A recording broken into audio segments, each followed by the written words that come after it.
செய்தி. வணக்கம். விவி செய்திகளுக்காக செய்திகள் வாசிப்பது துருதி. காவிரிப்பக்கம் ஏரியை மாவட்ட கண்காணிப்பு அலுவலர் ஆர். லில்லி மற்றும் மாவட்ட ஆட்சியர் சந்திரகலா ஆய்வு மேற்கொண்டனர்.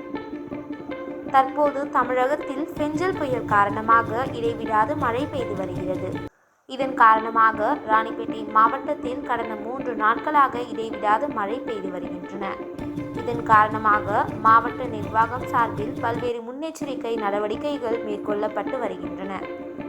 இந்நிலையில் காவிரிப்பக்கம் ஏரி மூலமதகு பகுதியில் நடைபெற்று வரும் பணியை மாவட்ட கண்காணிப்பு அலுவலர் மற்றும் சமூக நலத்துறை ஆணையர் ஆர். லில்லி ஆய்வு மேற்கொண்டார். அப்போது பெஞ்சல் புயல் காரணமாக பாதிப்பு மற்றும் ஏரிக்கு நீர்வரத்து மற்றும் வடிகால் தளங்கள் குறித்து அதிகாரிகளிடம் விளக்கங்கள் கேட்டறிந்தார். இதனைத் தொடர்ந்து பணிகள் விரைந்து முடிக்கவும் அதிகாரிகளிடம் அறிவுறுத்தினார்.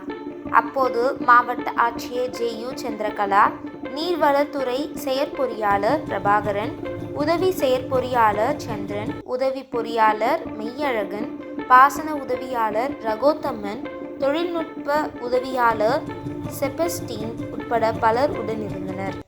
விவி செய்திகளுக்காக விஜய் மற்றும் பாஸ்கர்.